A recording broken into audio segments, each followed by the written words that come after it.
Welcome everyone. Yeah, we're back again. AJ and myself for another Saturday morning chatting nonsense. And we've got Arron this week from Professional Unboxings. How you doing, Hello. Arron? I'm all right. Not Yeah. too bad. I hope everyone's doing well. Yeah, it's nice to have you back on the channel. Nice to be back. Feeling a bit more confident this time, but so yeah, it's always a bit nerve-wracking sort of on the first go. But yeah. Yeah, no, it's good to have you back on, Arron. Thanks.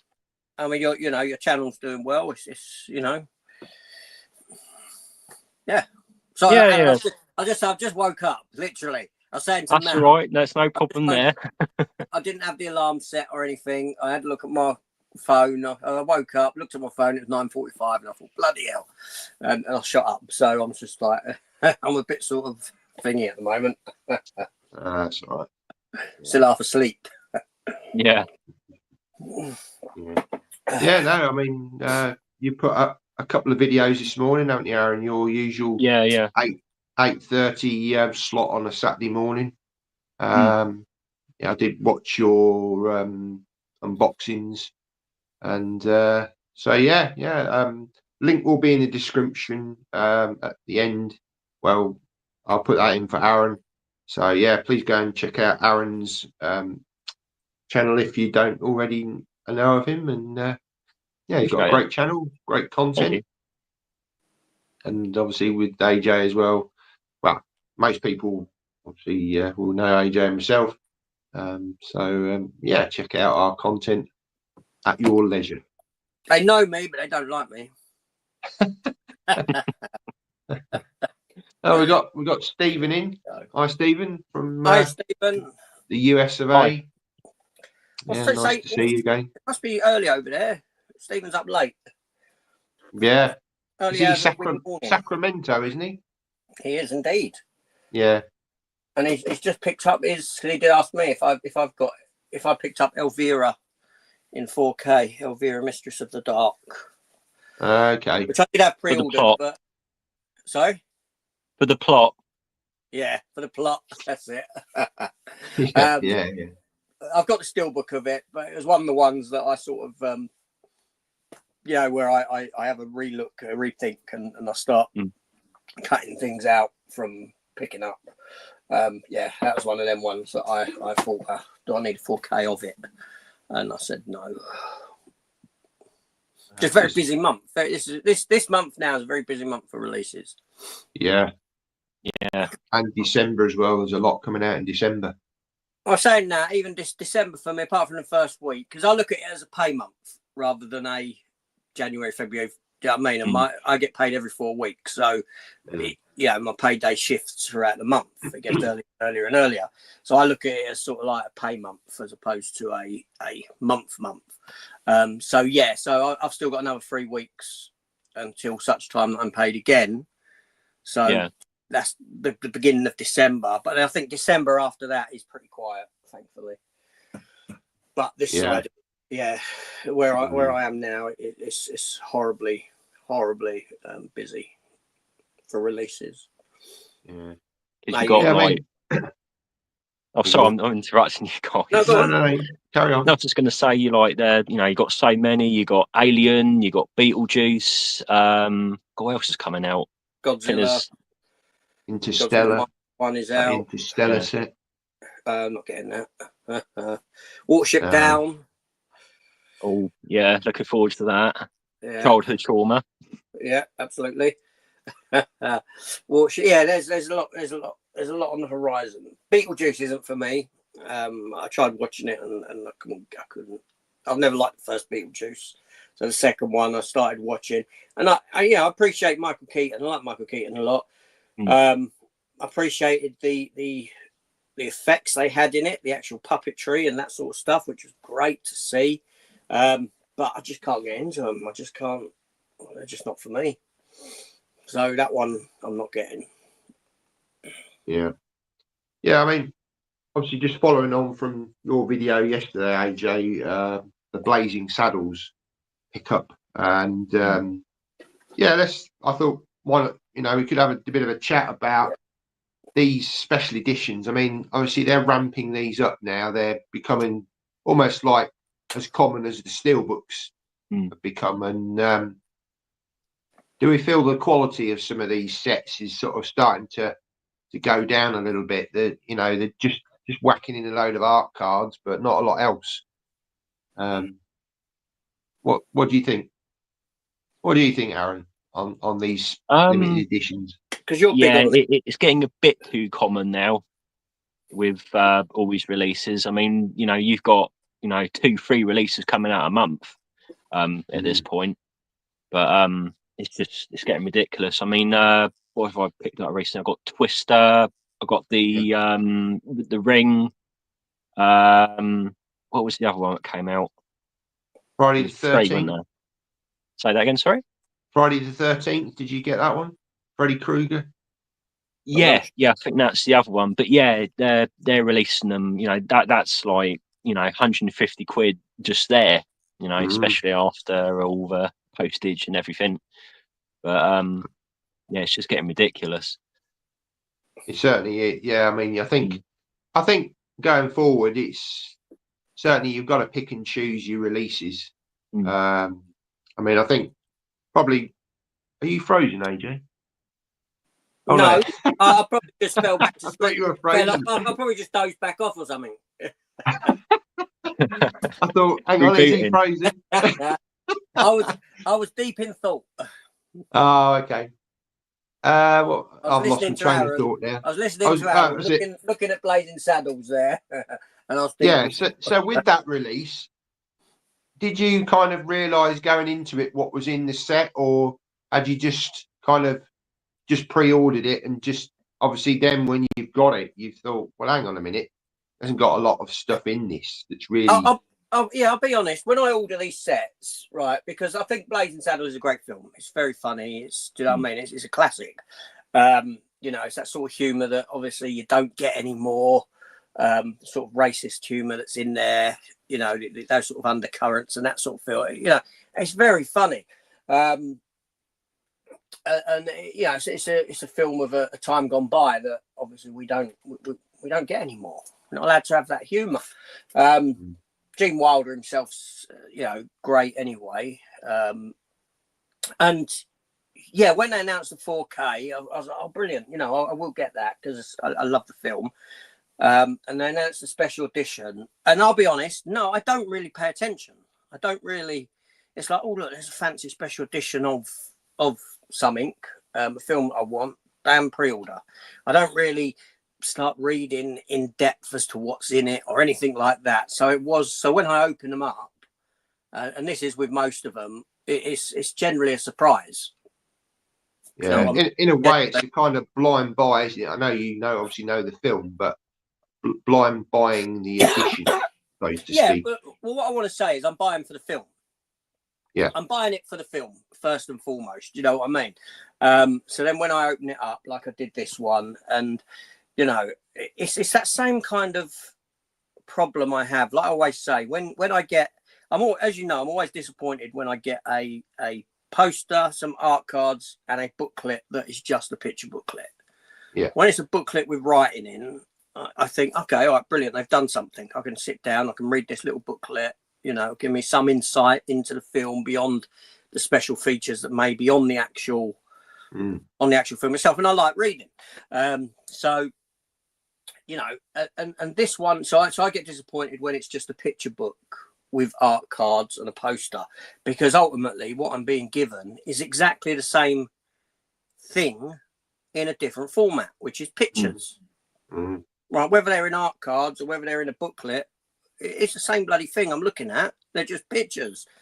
And to open this one up and it not even bother with the picture booklet, and just to give you like extensive amount of art cards, it just felt like you've taken one step lazier, because you've taken this one thing out just to put more art cards in, so you've got more images. And they're cheap to produce, aren't they, as well? They are, yeah. So I honestly think, I mean, I'm not saying that I'm done with special editions. I've got the Galaxy Quest 1 in place. I want that, right? I want Watership Down, obviously, but that's only 30 quid. That's 29.99. So they ain't expensive like this sort of thing.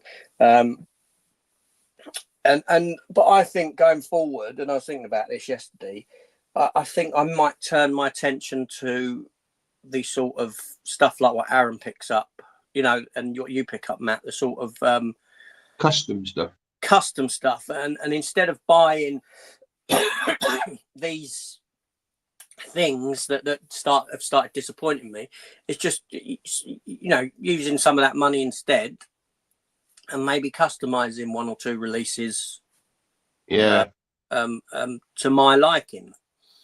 That might be a better way to go, so that you've got something that feels a bit more unique than the norm, because these are just becoming the norm. Yeah. The only reason all these special editions have come about is because, physical media sales are flagging, as we know.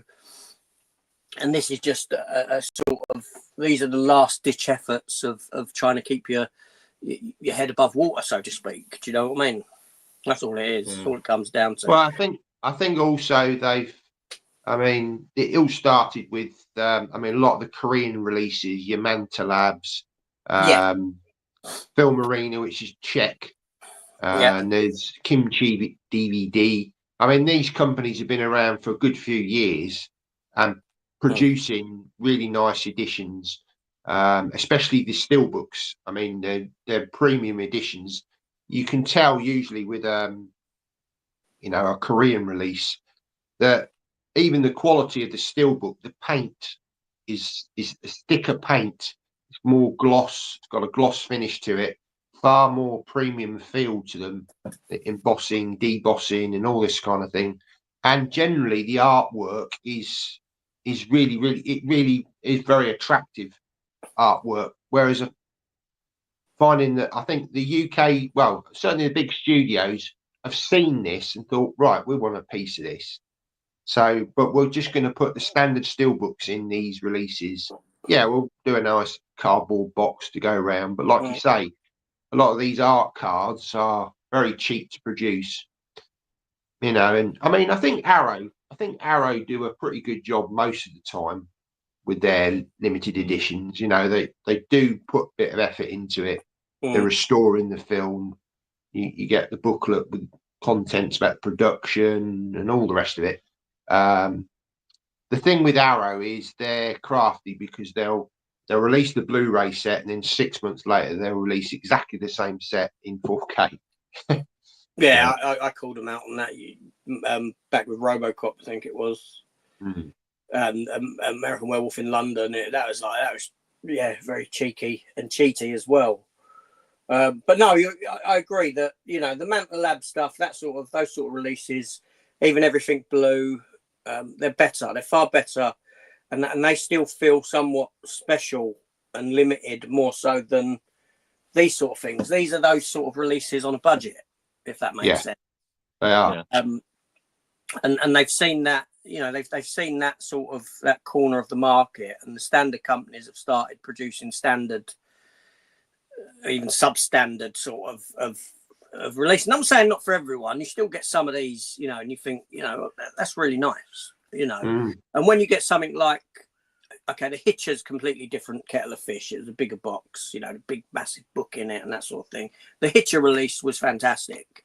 All right, I can't knock that one at all. But some of these, when I think the one, what did I open before this? World War Z, I was disappointed in, even though it was just a, that's 35 quid, wasn't it? This was 45. World War Z didn't have the steelbook, it just had a standard release. But even the content in that was just like, you're taking the mick. You're taking, I don't know, maybe I've been at it too long, and this stuff just does, like I said, it feels the norm. It feels like feels like the norm now. It's not special. Yeah. Special has like been, the steelbooks. Yeah, the special edition has been taken away. Yeah, it has. For me, I've dropped back to, other than this stuff, I think I might drop back to just steelbook for these releases. Do you know what I mean? Rather than, Sorry. Anyway. I think there's one company though that do produce some nice special editions for a pretty reasonable price, and that's 88 Films. Have you got any of those, Aaron? 88 films? Have you dabbled in those? I think I've got one from. I think it's Cannibal Holocaust. Yeah. I don't know. I haven't really looked. I sort of buy the film, watch it, and it goes on the shelf, never to be watched again. But Yeah. It's like you got Miami Vice with the silver outer box and things like that. They're just what I like about 88 films is they give you a standard release, normal standard release, Blu-ray. Let's say they do 4Ks as well, but Blu-ray, your standard Blu-rays are 15 quid, 14.99, right? These are just 16.99 standard Amaray Blu-ray.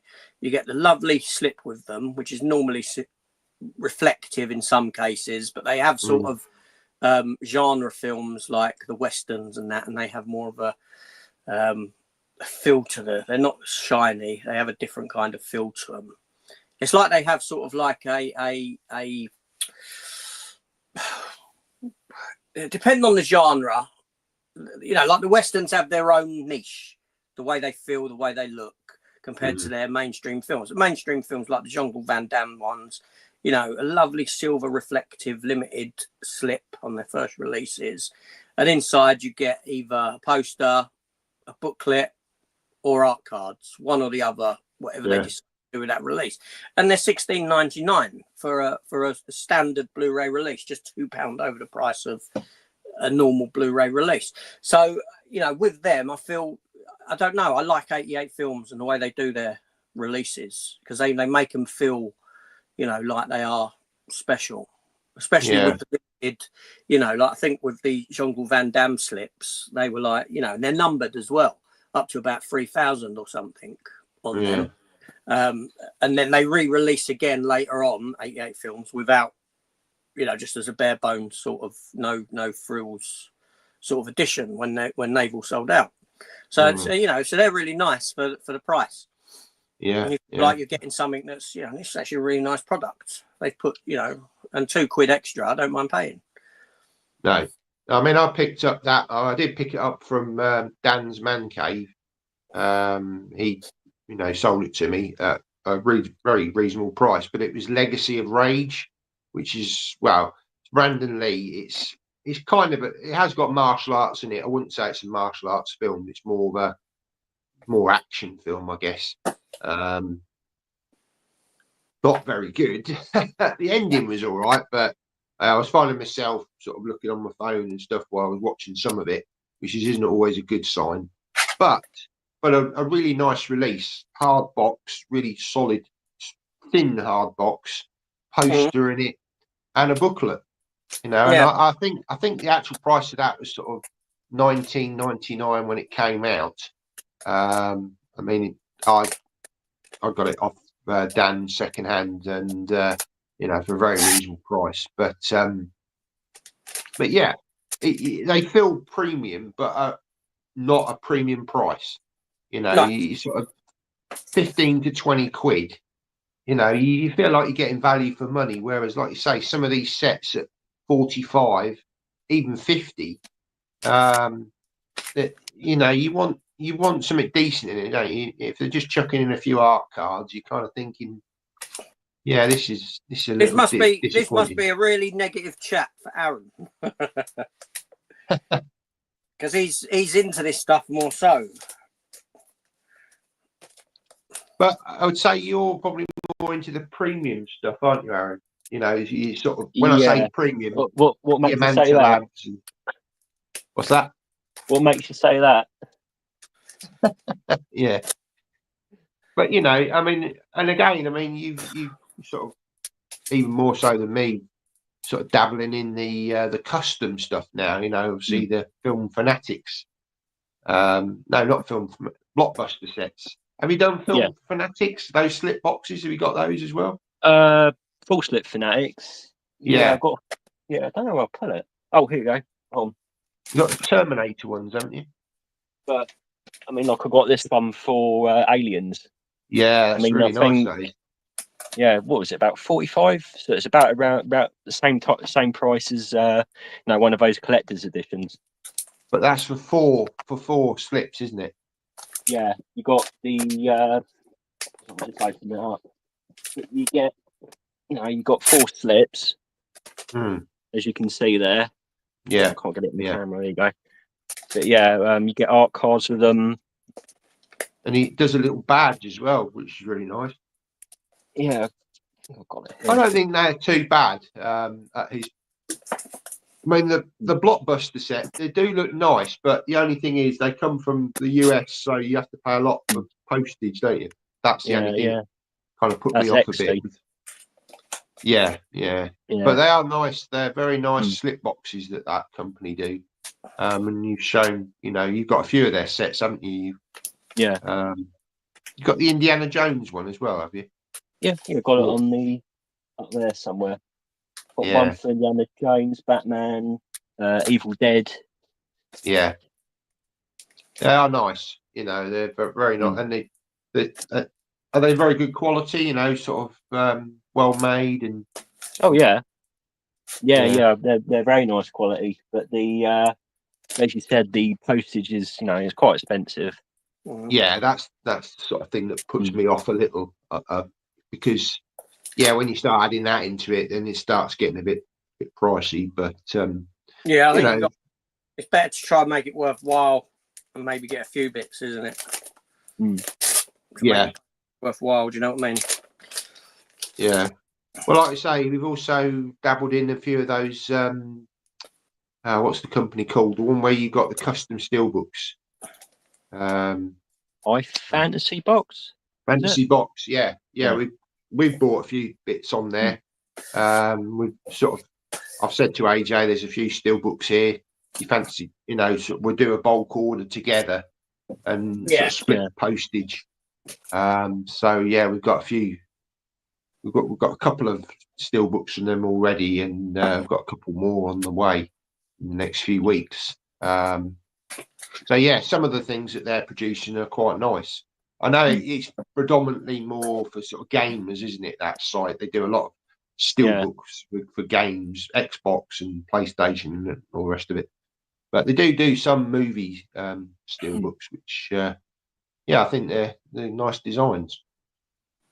They've got a few pre-orders out for, I think it's the Saw films.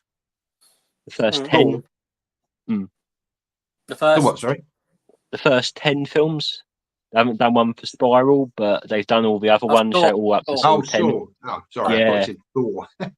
That's right. That's right. Yeah. Oh, cool. And I've seen those Saw ones on there. Yeah. Are you picking those up? Oh yeah, definitely. Yeah. I don't mind the Saw films. I think the last one was really. I thought that last Saw film was solid film. Saw 10. I think, Saw X. I think that was a solid movie. It really was. Much, probably the best one or my favourite in the franchise, I'd say. Oh. I've not seen any of the Saw films. I don't know. There's something about them that doesn't really appeal, to be honest with it. Anyway, we got Scott in. Hi, Scott. Hi, Scott. Yeah, AJ met Scott in London. We went to Batman Unmasked. That was very good. Well worth the visit if you like the Batman. Have you been to that, Arron? Sorry, Batman Unmasked. Have you been to Batman Unmasked in London? No, is that the exhibit video you did? Yeah. Well worth it. Well worth going. I might check it out. I haven't been to London in years, so. Yeah, it's right. It's in Covent Garden, and all the props, are film props that they've actually used, spanning from 1989 right up to the Batman. They even got the Joaquin Phoenix Joker outfits there as well. Nothing from Joker Folie à Deux, but it goes up to Joker as well. So that was Joker after the Batman or before? I can't remember. I think it was before, wasn't it? The Joker. The Joker, 19, that came before the Batman, didn't it? I think it was 19, yeah. When was the Batman? 21, I think. 21. Yeah. Yeah. So yeah, it's well worth it. I mean, it's about 45 minutes to go around it, and they make it a little bit interactive. But Yeah, I've been highly twice. recommend it. I don't think it's on for that much longer, to be honest. I think Might be till about January. So yeah, if you like Batman, I'd recommend you go. it depends on the. But there's also one up. I want to say there's one in Manchester as well. Oh, really? I thought that moved from Manchester to London. No, I believe that there's two at the same Okay.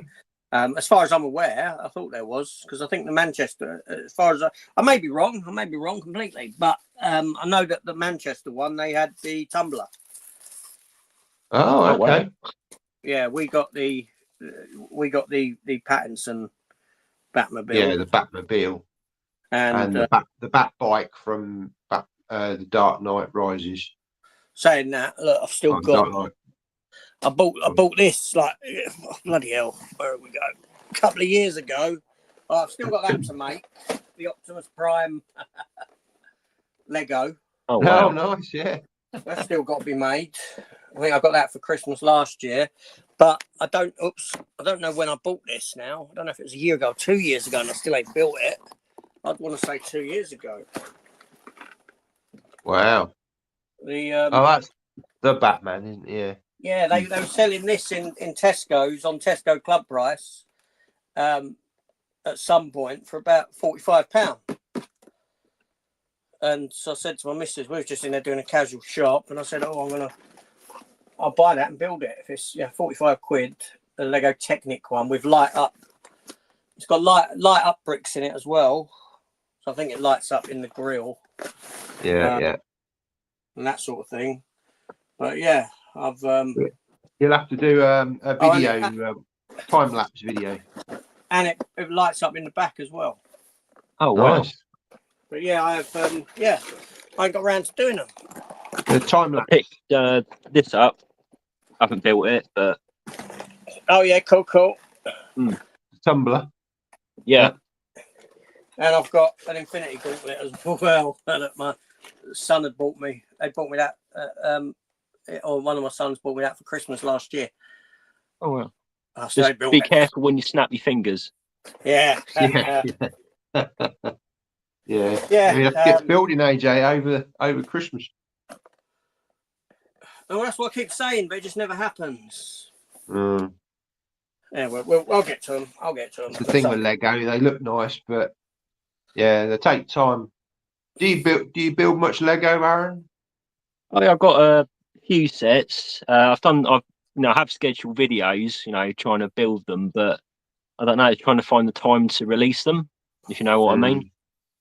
I've got one for Tantive 4 from New Hope, the 89 Batmobile. I built that. Oh, what one? What 89 Batmobile? This one. Oh, okay. Yeah, nice. Cool. I've got the not that I'm sort of showing off, but I've got the 2 foot, the 2 foot long 89 Batmobile. Let me show you. Oh, you got to show that. That was you showed that long while ago in one of your videos, didn't you? I don't know if you can see it. Where is it? There. It's coming into show now. It's on top. That's a McFarlane Batmobile below from the Flash, and on top is the 89, and that's 2 foot in length. Is that Lego? Yes. Yeah. Wow. Do the guns come out? They do. Yeah, they pop out. You twist the. You twist the thing at the back, the exhaust, the flame exhaust thing, and the things jump off and they pop out. Yeah. Not as impressive, but no, it's a good. That's the thing. After I've done, I don't think I've built anything since that, because I built that and then I thought that's sort of like, that feels like the ultimate build, and anything else is just gonna seem secondary to that, so to speak. Maybe that Pattinson Batmobile won't. That might feel feel, you know, somewhat thingy as well. But yeah, I got that a few years ago. Lovely. Cool. Try, yeah, I had to, when I moved house, try getting them. That went in my car. I brought that myself in my car, wrapped up in towels. So it was, yeah. Yeah. Probably, yeah. I mean, you drop Lego and it goes everywhere. And, I know. bit of a nightmare. Try and build it all again, especially if you haven't got the instructions. Yeah, that's the problem. I think you can download the instructions so you can find them online. Yeah. I think when I was about, I think it's about 10, I had a big Star Destroyer. Mm-hmm. What was Oh, that, yeah. about 2006, something like that? Yeah. And I remember I walked downstairs carrying it, and there was, I think there was like a pair of socks or something in the way, and I slipped on it, And it all went. and it all went everywhere. Oh no! Oh, What a nightmare! What a nightmare! Oh, there we go. Ah, There we go. that storm. Yeah. I've got a Labrador.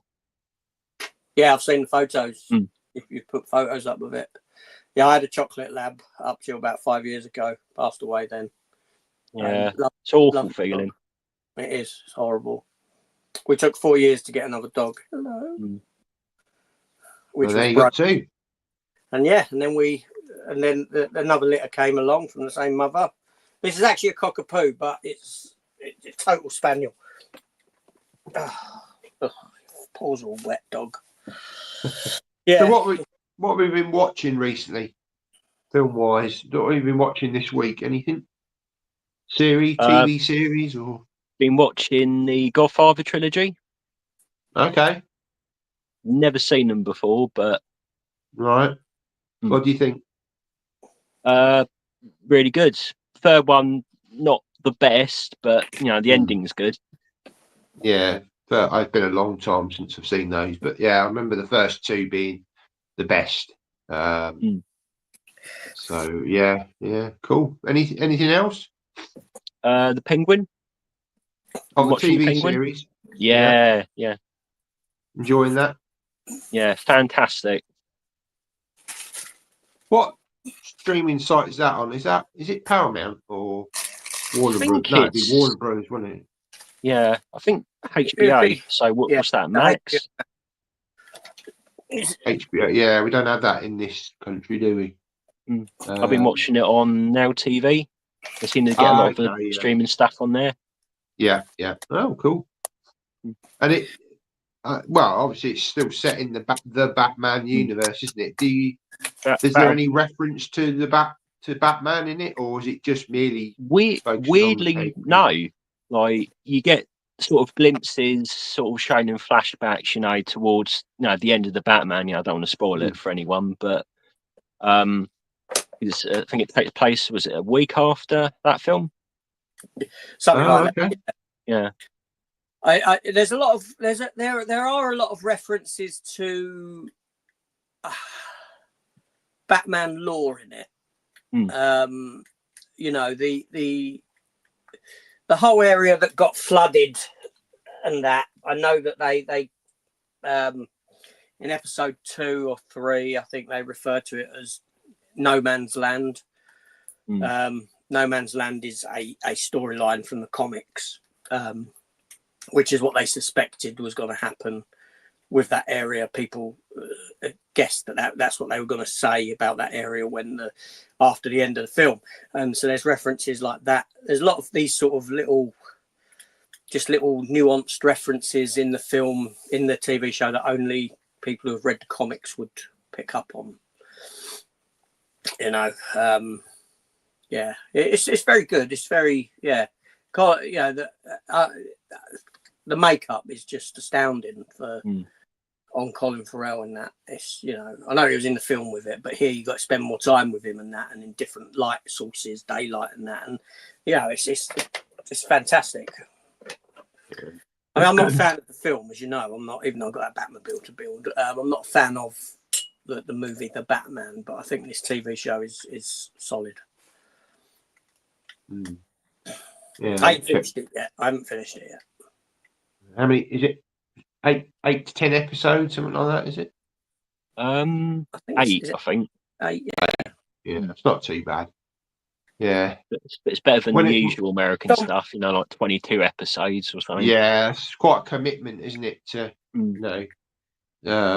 that's the only thing with TV series. Whilst a lot, there's some great TV stuff out there. It's a lot of time commitment, isn't it, to sit down and watch. I mean, a lot of the time now we tend to binge watch a lot of these TV series, and you can probably binge watch 8 episodes in a couple of days, but 22 episodes is probably gonna take up a whole week of your life, isn't it? Yeah, 22 episodes is your standard sort of TV, your standard TV channels over there. But when you go step into things like HBO Max and all them sort of things, that's where they give you the shorter, Yeah, season. and maybe they do that because they know a lot of people will tend to get my words out, binge watch it. Whereas we grew up in a time, when we only had to watch it every week. But in some ways that was nice because it gave you time to think about what happened in the previous episode, and build on it each week. Yeah, when you've got the 22 episode thing, the 22 episode stuff works fine when you're watching a series that's not it's commercial TV. It's commercial TV. Is that the right term for it? You know what I mean? It's TV with adverts. Commercial TV. You have 22 episode stuff, and that was a fine for what it was back then. That was fine. It was always good when you had 22 episodes of Star Trek because you didn't need the continuity either. These shows didn't really have a solid. The Penguin isn't the type of show that you can watch one episode of. You need to watch it all 8. But when you think of something like Star Trek, you can jump in and out wherever you want. Yeah, they're individual episodes, with a very, the whole continuity thing wasn't something until came about till later on. Yeah, with shows like 24 and stuff like that. Do you know what I mean? Yeah.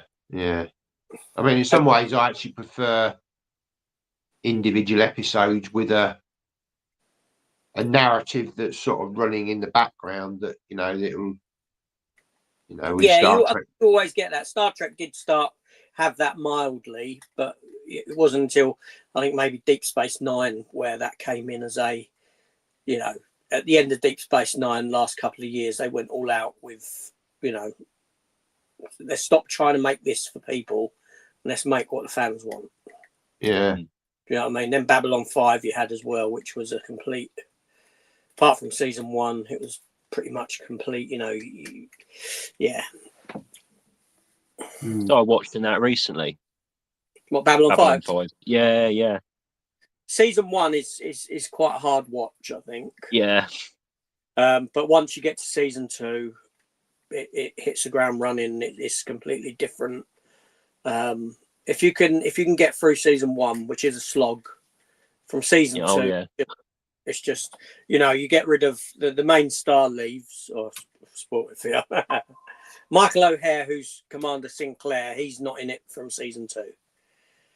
They replaced him with Bruce Boxleitner, who was Tron, who played Tron.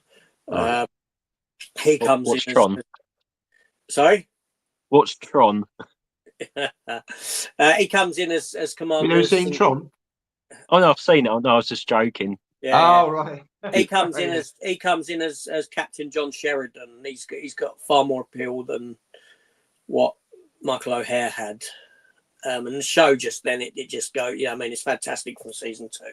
So stick with it. Oh well. Did you get that on Blu-ray then or something?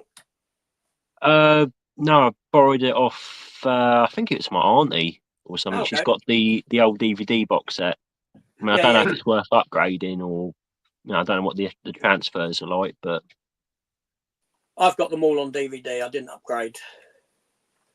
Yeah, you were gonna upgrade it, weren't you? But not Yeah, pulled it's the one of those trigger yet. ones sort of went by the by, and Yeah, it was a series I never ever got into. Didn't really appeal. the thing is, I've got to ask myself. You know, I've had the DVDs on the shelf for years and never rewatched them. Yeah, So when am I gonna? I can't buy the Blu-ray box set. Then that just replaces them on the shelf. yeah. To who knows when they're going to be watched. You know, The maybe thing in a with year, in a few years' time, I'll find them in a sale, yeah. cheap or something. You Thing don't know. with TV, isn't it? You know, it's not. They're not. It's not something you can just pull off the shelf and think, "Oh, I'll watch that." You know, it's a big commitment if it's 20 odd Well, that's the thing. episodes. At the moment, I am watching. It's slowed down a bit now because of what's been going on here and that sort of thing. But I am watching Elementary. A lot of Elementary, the Sherlock Holmes American series, which I used to watch on TV, but I only got to about just into the beginning of season 2, and then stopped. And not because of its quality or anything like that. I just think that things were busy. There was other stuff to watch as well, and it just one of those ones I fell behind on. And I've got them all on DVD, so I'm watching them. I'm watching through them now. Not, I mean, I wouldn't consider myself sort of very knowledgeable on the horror side of things, but are there many horror TV series? There's The Exorcist. I think they did a series of that. Yeah, there was that. Yeah, I did Two watch seasons? that. Yeah. That was 2, yeah. But just off the top of my head, I don't really think there are that many. I mean, I suppose you've got Buffy the Vampire Slayer back in the day, but there's not that many TV series that are sort of horror based, are there? Well, you That had I can think of. You had American Horror Story. Yeah, there was that. Yeah, I think that's the one that most people are going to think of. Which I don't know if that's still going. I know it's very popular, and it's gone for wow. I don't know if it's been about a decade or something. About 10 seasons of it. Someone might be able to correct me, but I only ever watched season 1. But it's more of a each season's different. So it ain't like you can watch each season on its own terms. It ain't it doesn't relate to the other one. Yeah, 3 season 1, 2. You know, it's kind of anthology kind of a thing. I think that's the biggest. Obviously, we had Chucky just recently. I think that's the problem is the limitation of what you can get away with on advert TV, and I don't know how many people pick it up on. It's the problem, isn't it? It's like kind of a niche thing, isn't it? yeah. So I think maybe horror works better in a film format rather than, like, it hasn't translated a lot over to TV, whereas sci-fi, a lot of drama stuff does well with TV, doesn't it? I mean, other horror shows. I can grab it. It's just outside. Obviously, you had that. Oh, yeah. Yeah. That was very good. With old Vera Famiglieri in it, or whatever her name is. That was good. There was the Hannibal TV series with Mads Mikkelsen as well. That's another one, isn't it? There are a few then. Freddy's Nightmares from back in the day. 2 seasons of 44 episodes of A Nightmare on Elm Street TV series. Yeah, Hannibal was very good. The first 2 seasons. The 3rd season became very sort of arty for some reason. It weren't great, the last one. No, season 1 and 2 were great. Mads Mikkelsen, I think, is spot on as Hannibal. Obviously, even had Gillian Anderson go into it. Okay. She played a role in season 2 and 3. Not a horror, but have you seen The Fall? The TV series? Yeah. Yeah. It's got Gillian Anderson in that. Yeah, the guy out of 50 Shades. Yes. Yeah, that was quite good. He was like a serial killer, wasn't he? Yeah. Do you mind if I Yeah. jump out for? Do you mind if I jump out for 10 minutes? Yeah, no problem. That's fine. Brody's whining, so I know that's him telling me he needs to go to the toilet. And he's Okay. funny. He won't go in the garden and do it. I have to take him out. Okay, yeah, no problem. So carry on your on. Yeah, it's because I got up late. I was meant to take him out before this, but where I woke up at thingy. So you're all right carrying on with yourselves. I'll leave the camera on. I'll just be Yeah. and I'll be back as soon as. It'll only be quick. It's just across the road to the grassy bit. No problem. Okay. So, is there any films that you're going to be picking up, in the rest of the year? Any stuff that you've got pre-ordered? Whereas AJ said, I'll be picking up Watership Down. Never seen it, but I know how important it is with the a lot of the people growing up with that sort of film at the time. What else Very, is very coming sad. out? Yeah, it's quite a sad film. Yeah. Certainly, yeah. I mean, I'd say you'd have more of an impact on you as a child than maybe as an adult, because of the the subject matter. But yeah, I can remember watching that when I was very young, and just like in floods of tears. But yeah, is that an Arrow release, or I don't know? I think it's.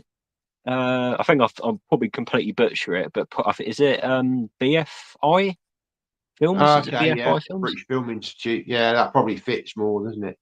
I Animation. don't know if isn't they cut it or anything, but I hope not. No, I can't. I mean, it's been many, many years since I've seen that film. But yeah, quite sad. Very famous piece of music in it. Bright Eyes. But yeah, cool. What about is there any films that you're looking forward to next year? I mean, there's been a lot of news just of late as to. In fact, yesterday I was watching something that was talking about the films that are coming out next year. There's a few surprises in there that I didn't even realise were going to be coming out next year. What is coming out anyway? I don't think I've looked it up, but one that I didn't realise is there's a new Jurassic Park out next year. What's that now? Like 8? Is that 8 films? 6 films. 6 films so far. Yeah, the three originals, the 3 Jurassic Worlds, and now this new one. I think it's either Jurassic World Rebirth or Jurassic Park Rebirth. Can't remember which is Park or World, but apparently Jurassic Park Resurrections. Yeah, that sort of thing. Yeah, but yeah, Scarlett Johansson apparently in it. Yeah, no, that's coming out. Apparently, there's going to be a biopic about Michael Jackson coming out next year. Yeah. I think it's his nephew playing him. Yeah, and apparently the likeness is uncanny. Apparently, and he even sounds like him. They predict. There's a film coming out about Marlon Brando. No, I don't know. Not sure. With what's his name from Titanic? Leonardo DiCaprio. Nah, the main villain. Oh, Billy Zane. Yeah, that's it. Yeah, Billy Zane. Oh, okay. No, I was watching a video. I was subscribed to this sort of American movie news channel, and they were talking about. Well, they were sort of predicting which films would be billion-dollar films next year, and yeah, that Michael one they feel could be a billion-dollar film.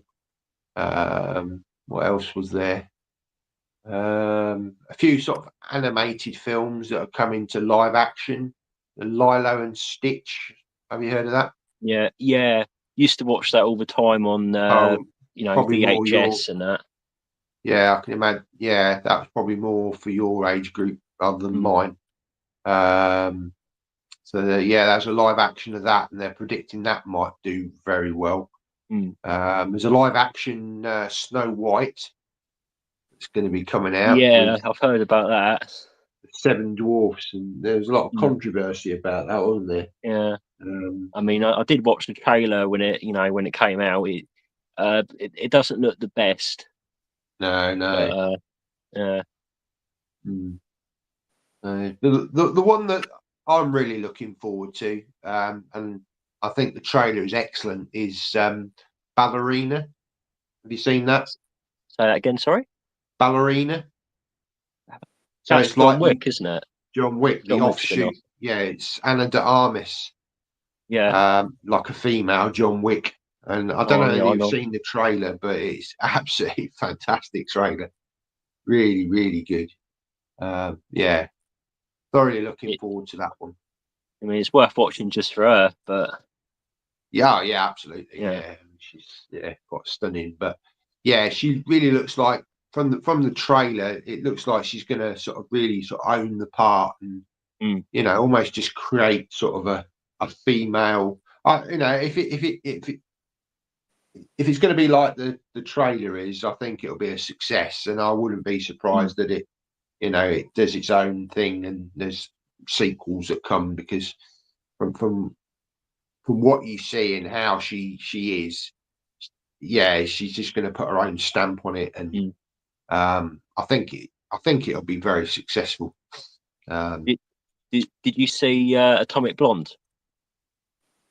Yeah, I did. I wasn't a big fan of that, I have to admit. It didn't draw me in. I did watch it, but some time ago. But you picked up special edition of that, did you? Yeah. Going back to what AJ and you were saying earlier. No, that's a nice limited edition. Not too many art cards, nice booklet. Yeah. But the last 20 minutes of that are pretty good. Yeah, it's Charlie Theron, isn't it? Yeah. Yeah. She's pretty good. But if it's anything to go by that film, I reckon Ballerina would do pretty well. Because I think is it the same director? I think it's the same one. I'm not sure. Obviously, it's the same director as John Wick. Again, I don't know whether we're going to get any more John Wick films, or obviously, who knows? I mean, don't want to give spoilers away, but John Wick 4 kind of does have a finality to it, shall I say? But yeah, I mean, obviously he's coming back into this one, but that's because this is set at the time of Parabellum, so John Wick 3,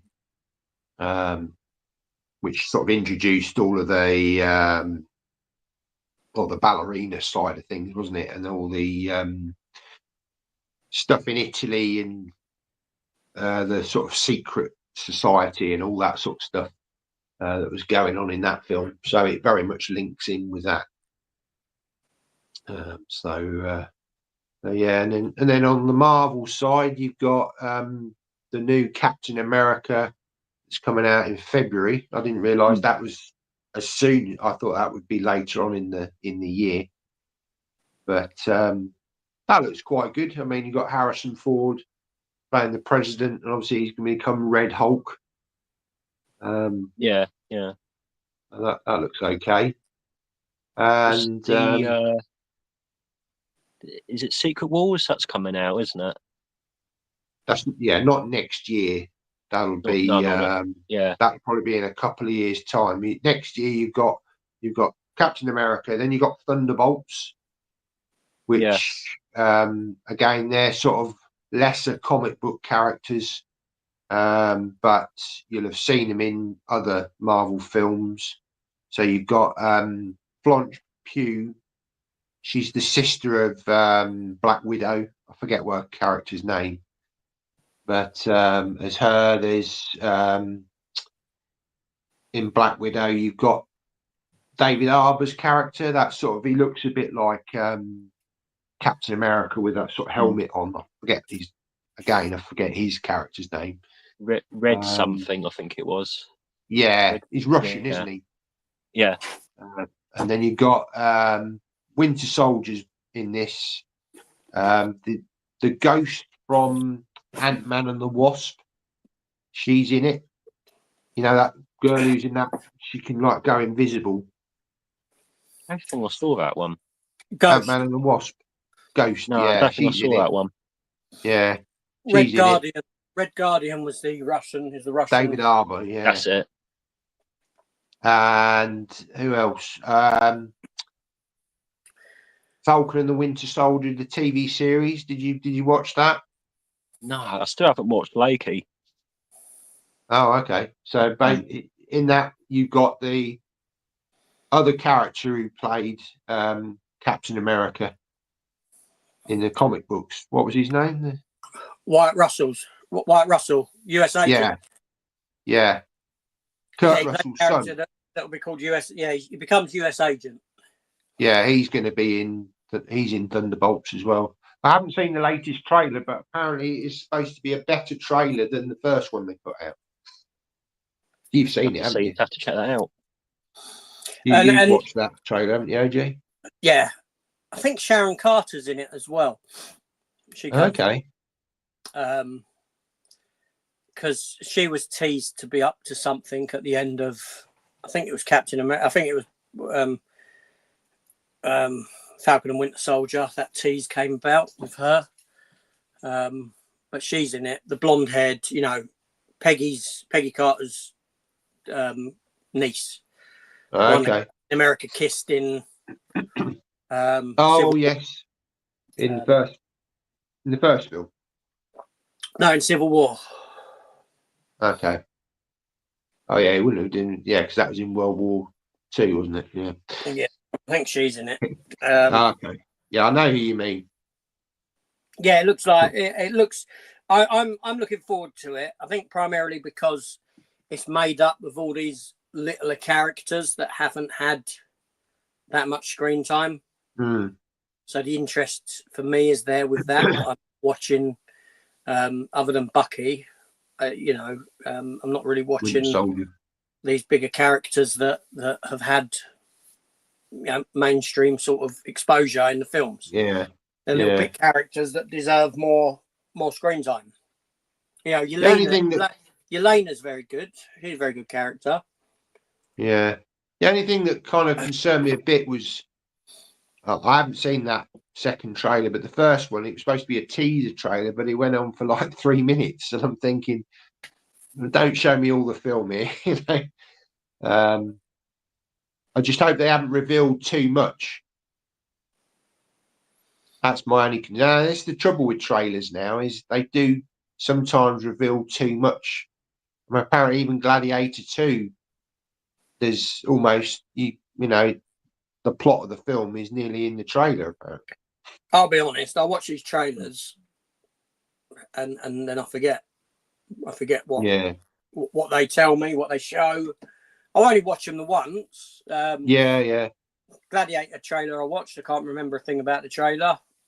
This second Thunderbolts trailer I watched, I couldn't tell you anything. I couldn't say to you, this happens, that happens. Yeah. Trading forward, it looks pretty good. And then it's just ejected from my mind. Like most films now. Yeah. My absolutely. Mind. But there we go. We got Roger. Hi Roger. Sorry, you commented a bit earlier on. Morning, and then Roger. we've got Alan, Kermit's Ghost. Hi, Al. How you doing? He did comment about 15 minutes ago, so we've got Chris. There's more than everyone will watch this later. Avatar 3 end if next year. Oh yes, yeah, Fire and Water. They're pretty much, guaranteeing that's going to be $1 billion movie, maybe even 2 billion. Isn't there like 5 films coming out or something? I think Is so. that what Karen said? Yeah, something like that. Yeah. Personally, I mean, the second film, it looks stunning. It was great in 3D. I've got the 3D release of that one. But I felt like I was almost watching the first film again in a lot of ways. I mean, I know there were more characters in it, but I don't know. I know it was, they did show you a different part of Pandora, but I just feel that it's going to become very, very samey. If there's another 5 films in the works, how much can you do with this? I don't know, but he's dead set on bringing all these films out. So, can I assume that the second one, being called Fire and Ice, we're gonna see lavary parts of Pandora and icy parts of Pandora? I guess so. You know, yeah.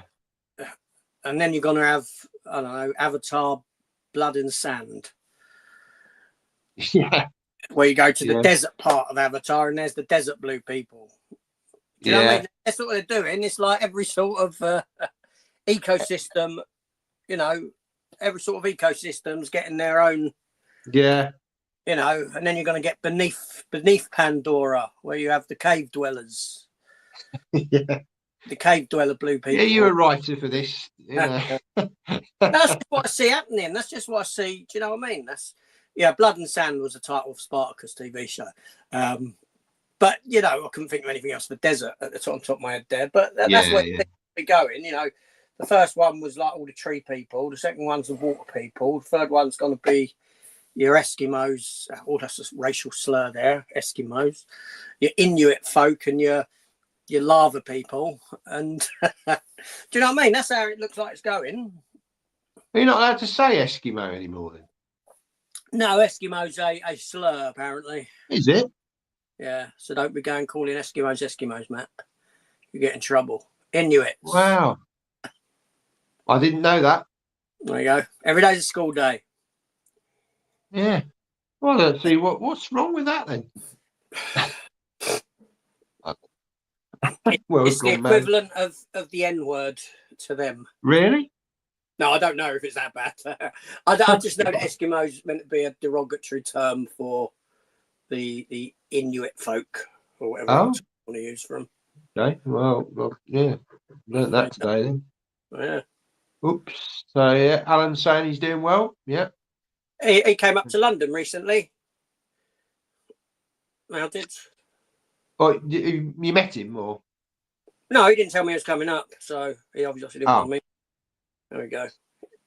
He messaged him on my vid saying, "How can you? I don't know. How you can live up in London and with the how bad it is for how busy it is and all that sort of thing." And luckily, as you know, I'm not in that part of London. I hate London. Yeah. Central I think I really do. I think the centre is always busy, but like say, if you're living in a certain area, it's going to be quieter parts. Roads are a nightmare, and it is busy. Yeah. There's a lot of people. It's a population hub, isn't it? But it's not like central London is just a fight. It's a chore. But yeah, I'm disappointed he never contacted me and said, "Oh, do you want to come up and have a coffee? Come up for a coffee in central London. I'm here for a few days. I can make an hour." I'd have been like, "Yeah, well, I'll come and meet you." But he was like, "No." Sod him. He was like, "I'm not going to bother even asking."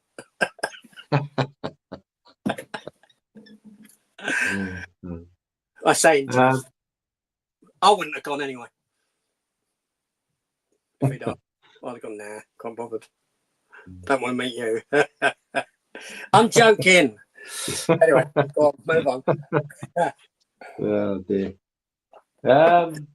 Yeah, just what other films did they mention? What are we talking about anyway? Oh, I was saying to Arron while you were away that apparently there's a biopic coming out about Michael Jackson next year, which is played by his nephew. And apparently that's supposed to be, he even sounds like him when he sings, and they're predicting it's going to do really, really well. All right, well, that's one on the skip list for me. You're not a Michael Jackson fan? I don't mind a couple of his songs, but no, not really. No. I've never ever bought a Michael Jackson CD or anything in my life. No, I don't think I have. But I always remember Thriller was a good album. Got some good songs on that. Yeah, I didn't mind. His later stuff didn't really connect with me, but the only ones I can really think of that I like was Thriller, Black and White, and Bad. I think were the only ones that. Billie Jean, that was good. Yeah, that was all right. But other than that, I can't really say. I'd be interested to watch it. Be interesting to see whether they show, about his father, because Oh. A lot of all the plastic surgery stuff he had done, obviously stuff to his nose, that was all because his father used to bully him about his nose. But I think he did it with the whole family, because if you look at a lot of his family, they've all had the nose, shrunk. So I think it'd be interesting to see if they delve into that side of things. But will they delve into the KFAs? His KFAs? The what? KFA? Will they delve in what? KFA? Yeah, his KFAs. Kiddly fiddling antics. Oh, right. Okay, yeah. Yeah, I think that might be a bit. Sorry. Yeah. Let's save that for part 2. Yeah. But no, I mean, I think they were quite. You remember the Elvis film? Have you seen that, Arron? The Elvis film, the most recent Elvis film. Yeah, I thought it was all right. I'm happy I didn't pay for anything, but I remember watching it and I almost turned it off, because I felt it was the first half of the film. It just felt very chaotic. So much going on in it, and I think that was to kind of almost give you an insight into his life. There was so many different things going on. But the second half of the film I thought was absolutely fantastic, when obviously very much dealt with the relationship between him and the Colonel, which I never really knew much about that. I mean, he was quite a bully, really, wasn't he, the Colonel, and the way he treated Elvis. So yeah, that was. I thought it was very much a film of two halves. That one, the first half of it, yeah, I really struggled, nearly turned it off. But by the end of it, I thought, the second half, especially as he got older, and the makeup and all the rest of it, I thought it was fantastic. It's a wonder they ain't done a collector's edition of that yet. I'm sure it'll be coming. Imagine the art cards in that. Yeah. But apparently next year there's going to be, they've done like a holographic concert for ABBA. I don't know whether you've heard of that, where you can go and you can see them. They're all avatars of the singers. They're going to do a similar thing with Elvis apparently next year. It's going to be like a stage thing where they're going to reproduce a holograph of Elvis, and you'll be able to go and watch him perform. Amazing, isn't it, what they can do now? Absolutely. Bringing people back from the dead, and in holographs. I mean, what's next? Mental. Stephen says he's still calling them Eskimos. Okay. Ta. Sorry, AJ, I just didn't want to meet you. That's all right. The feeling was mutual.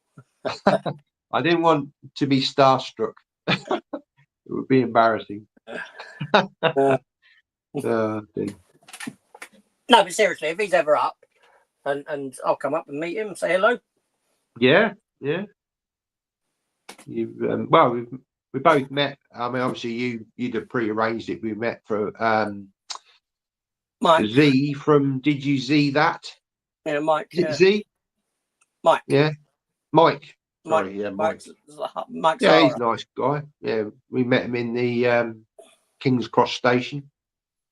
Do you know of Mike? Just good timing Arron? for you. Again? Do you know of Mike? No, I don't think I've heard of him. No. Yeah, he's got a channel. He does a lot of reviews of films. Big Back to the Future fan. Yeah, he's massive Back to the Future fan. It's his favourite film. But he's a nice guy. Sort of met up with him, and that was when you went off to Batman, and I stayed with Mike. Yes, you did. Yeah, you did. So Alan says, next time he's in the capital, he will let you know. You can meet up for a Costa, not a sponsor. Yeah. As he says in his video.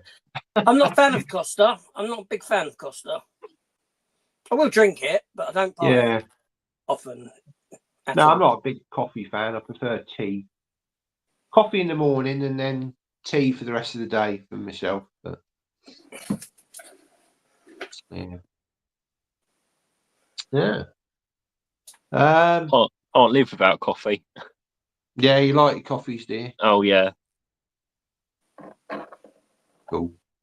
Have you got anything to sort of add to the conversation now? You know, anything that you sort of want to talk about, sort of physical media wise? Anything that you'd like to sort of chat about? I haven't got a lot of room. That's one thing. Space. Yeah, I think space is quite a big problem. It is a big issue. Are you kind of now in a situation where it's almost going to be a one in, one out sort of scenario for yourself? Yeah, I mean, as AJ saw my sales post the other day. You know, I'm selling a lot of those things, doing that sort of weekly. Yeah. There's a lot of sale posts coming up at the moment. A ridiculous amount. It feels like that. I don't know if people are selling stuff for Christmas to get Christmas money or that, but it just seems like, you know, you're on these groups more than me, Aaron. I mean, I'm not on them much anyway. I just sort of see things pop up and I take a look, and I buy the odd thing or two now and then. But it feels like over the past week there's been an influx of sales posts more than what they usually are. So people, they're getting rid of stuff. I'm seeing a lot of people selling their old Oppenheimer steel books, you know, for the new one coming out. Oh yeah. That's this Monday, isn't it? Because some people have already got it done openings, I think. See, that was one that I did have. I had that on pre-order, and then I thought better of it.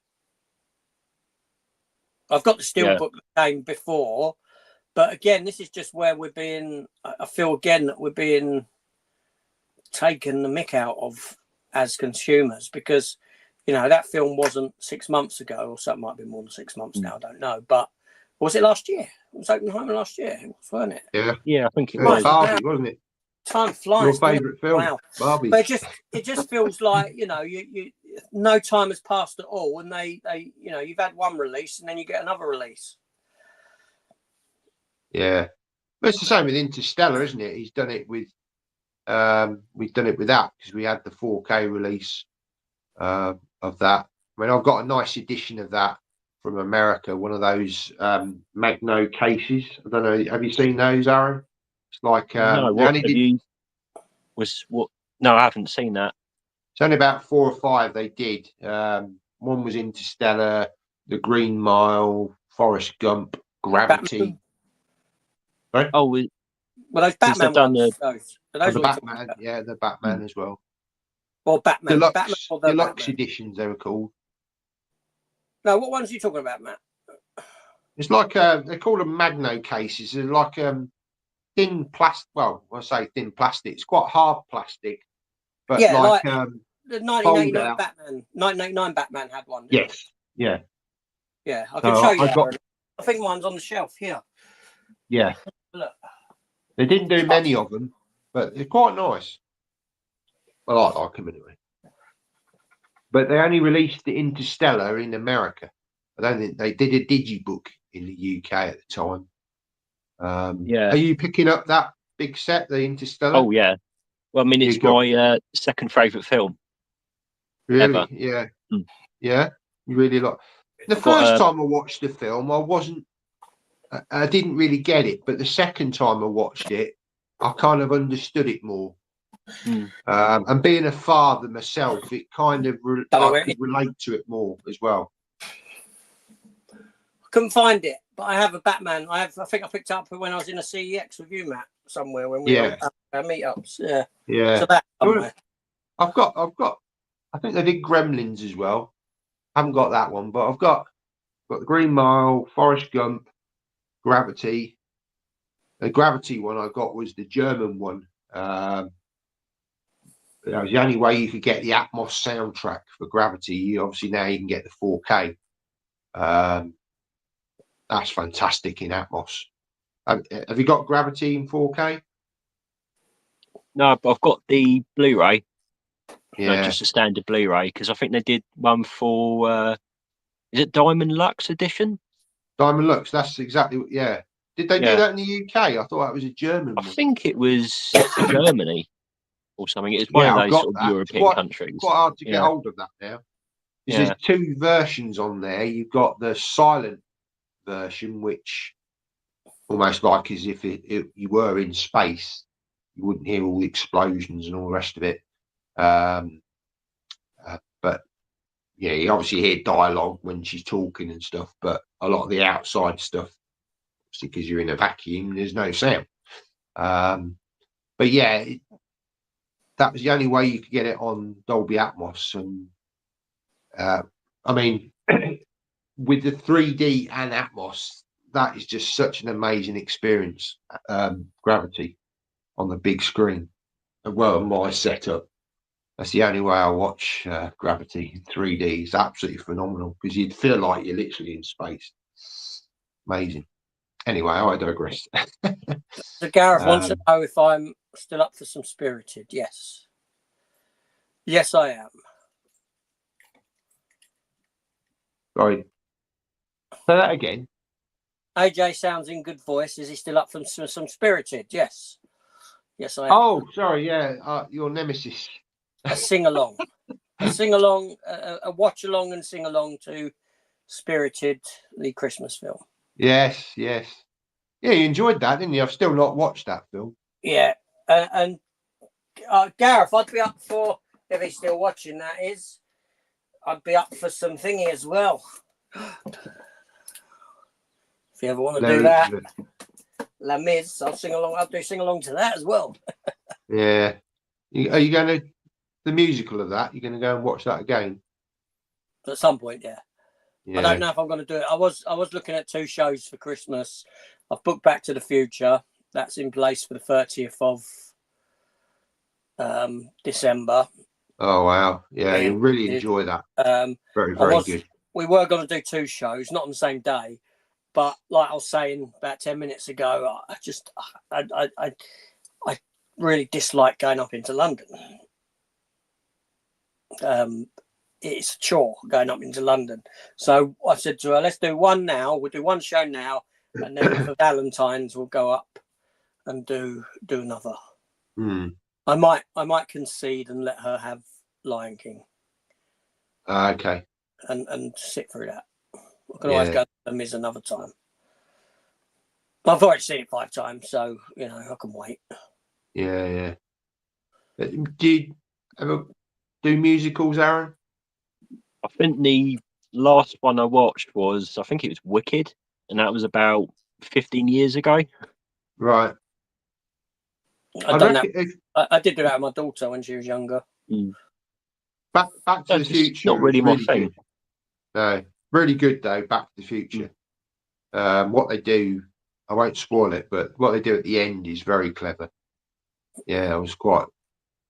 Yeah. And it's not going to be. Well, it wasn't supposed to be. It's supposed to be finishing in January, but you've said it's going on till next year, middle of next year, didn't you? June or July now, I think. Yeah, they must have extended it then. Must be very popular.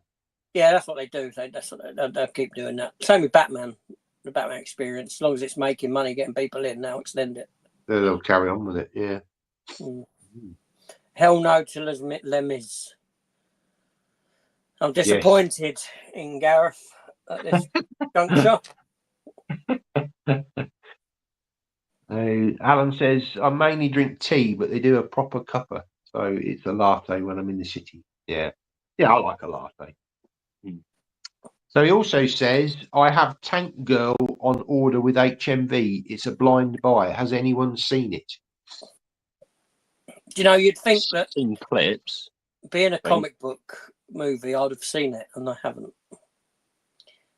Tank Girl never appealed to me. No, I haven't seen it. Even in comic. So I know I haven't seen it. Quite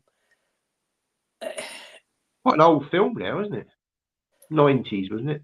It was. I can tell you now that going back to Alien War, it was it came out around the same time Alien War was present in London, and it was the cover to the very first issue of SFX magazine. Because I remember when SFX magazine came out, and I remember that being the cover choice for the first issues. First issue. And they were selling I remember that it being in Alien War in the shop. They had that there. quite a colourful film, wasn't it? Quite, yeah, you know, vibrant feel about it. But no, I've never seen it. Yeah, I've never. It's from that era of like, well, it's like that Spawn era, isn't it, of comic book movies? You know, Spawn, Barbed Wire, ran the same sort of era as like Mario Brothers movie, ran that sort of. And yeah, I don't know. I never saw it. Never saw it. No, nor did I. And you mentioned Alien there. That's another little subject that I was going to mention, and kind of lost my train of thought earlier about that. But obviously we've got Alien Earth coming out next year, the TV series, which looks interesting. And there's talk of, well, apparently the sequel to let me get it right, Romulus has been greenlit, but there's also talk of another Alien project, which they've kind of asked Ridley Scott, is he going to make a sequel to Covenant? Now, he's not said yes, but he has said that the ending of Covenant is a very good beginning to a new chapter in the Alien franchise. So make of that what you will, but be interesting to see whether, in some ways, I would like to see a final film in that trilogy. And I know it's not something that really appeals to you, AJ. You've said that Prometheus and Covenant don't really work for you, but I would quite like to see what happens to David, because you were kind of left on a, you saw all the embryos in the ship. That was headed towards Earth. So again, is that going to link into Alien Earth? I don't know. I think at this point they're making this crap up as they go along. Yeah. I'll be honest. I don't see how they can't. The problem with constant prequel films is you're stepping on the toes of what's come before, right? I'm talking about Aliens, Alien 3, that sort of stuff. You start setting up problems for yourself in that world. Now, I know that as a viewer, I could just say, okay, well, I dismiss those films, or anyone can do that. But this is the thing. It's just, Alien Covenant was never the proposed sequel to Prometheus. Okay, that was never going to be what the sequel to Prometheus was. Alien Covenant is Star Wars: The Last Jedi to Force Awakens. Or more like I should say, Alien Covenant is Rise of Skywalker, in the sense that you've got to go and alter stuff. They've altered stuff for the viewer, for the cinema, for the audience, to get audience in. Right? They're not telling the story that they wanted to tell. They're telling the story that they think they should tell to make the money. Right? And they have to retroactively go in and alter stuff and all this sort of stuff and change. That's why Alien Covenant was more of an alien film than what Prometheus was, because people wanted an alien film. Yeah. So now, if you've got, you look at it now, you've got Prometheus, Covenant, Alien Earth coming, you've got Alien thingamajig, Romulus, that's just, we just got, which on every watch is going down and down in my estimation as a film. I now put it below Alien 3 and on par with Alien Resurrection. And I'm pretty sure that I'll come out preferring Alien Resurrection to that film. eventually, and it's just stepping on the toes of what's been. You know, Ridley Scott was the geezer who stopped Neil Blomkamp doing his Alien 5. That's the reason he didn't, and I'm pretty sure that if Ridley Scott was, said what he wanted to say, he would stop the sequel to Romulus coming. He would have that power to do that. Sort of like, out of the way. Now it's my turn again. Yeah. People are interested. It's just give us something again after. Do us an Alien film. The problem I have is that it makes the whole Alien universe seem small. The more you have before, in that first Alien film and Aliens, you had this fear of the unknown out there. There's these creatures out there in the vastness of space that, you may never have come across, but you have. And now you find out that, well, actually, we've now had dealings with them before. We've had dealings with them before that. We've had dealings with them before that. We've created them, or essentially came about to recreate them. It just makes the universe feel like that, like a small place, and it's that as the issue that I have with it. Sorry, I'm going on. No. I get what you're saying. I mean, I guess again, any film in a franchise, they're always going to try and link it in some way to what's come before. There's aspects of it was nice to see the facehuggers and all that sort of stuff in Romulus, and there was some cool stuff that happened. For me, I felt the ending to it wasn't what it just felt very much like. There's always got to be, a new creature created at the end of these films. I would have liked them to have done something a bit different there.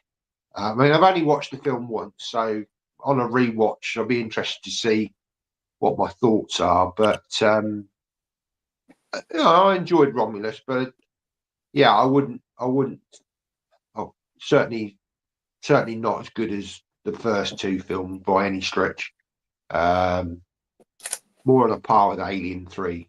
I'd say better than Resurrection, but that's only on a first watch. But what about you, Aaron? What did you think of Romulus?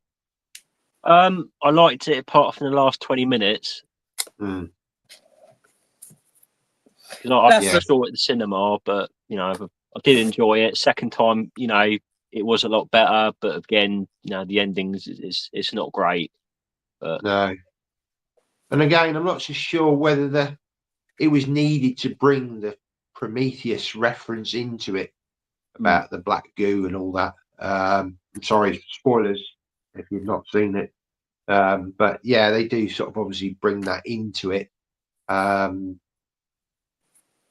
It was nice to see a character from the past come back into it in a sense, but that was done quite well. I like the setting on the spaceship.